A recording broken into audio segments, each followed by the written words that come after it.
Hey guys, welcome to another episode of Warbirds Gaming. We want to cover the TitanFall2 trophy becomes the master. Now, the thing about this trophy is it is a pain in the ass. And what I'm showing you here is at twice the speed, like my completely flawed run, and I still made it in just under the bar. I think you have to get 3365, but I got 3360.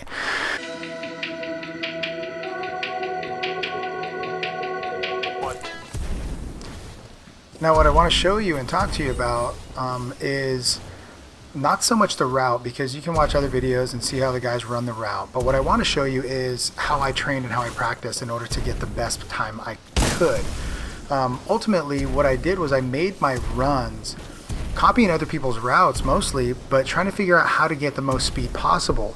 Now, if you look at the numbers in the corner on the right side right now, you're noticing that in the air I'm getting 42 kilometers an hour, but on the wall I'm only getting 30. So your goal should be, even though I didn't kill anybody, I still got a 31, which is, good speed, but ultimately the numbers that in the left don't matter. It's the numbers in the top right that matter. You should be looking for an average speed of 36 kilometers an hour and a max speed of 44 for the amount 80 to 85%, and that's going to get you a decent time. After that, you can work on shooting the targets and aiming. The goal ultimately is to get the highest speed possible, and the way you do that is by minimizing the amount of time you spend on the walls. If you're on the wall longer than average, then it's going to slow you down. The more you're on the ground, your numbers are closer to 22, 20, 25. But once you start getting off the wall and getting faster, you'll know you start beating the ghost. And the goal is to just touch the wall and boost off as long and as far as you can. Then your second boost will help guide you into the wall. And that's important. That's critical. Even with this flawed run, you can see that it's not, that pristine. But still, because I kept those simple principles, I was able to keep my speed going and get my average speed higher, and it definitely helped.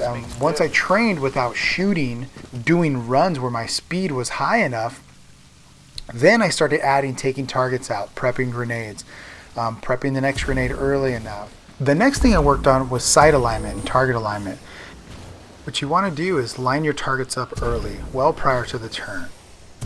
If you set your body up on the wall and know where the targets are coming up, then you're going to be able to put your sights where they need to be in the middle of a jump. Also, you want to take all your shots in the middle of a jump. You don't want to take your shots while landing on a wall or just coming off a wall. You already want to have your sights prepped. This allows you to shoot the targets without getting disturbed by the adjustment the wall makes to your sights. Well guys, those are the only tips I have for you. Ultimately, run the route without shooting at targets and find the fastest line. Get yourself under 33 seconds, 31 seconds first, and then practice lining those sights up and keeping your sights down the pipe and making sure they're aimed at your direction of momentum. Well, I hope this helped you guys. I hope you enjoyed the video, and if you have any more questions, please feel free to leave a comment, and we'll get back to you as soon as possible. But ultimately, I do believe that you guys can do this trophy. If I can, you definitely can. All right, take care, guys. See you in the next one.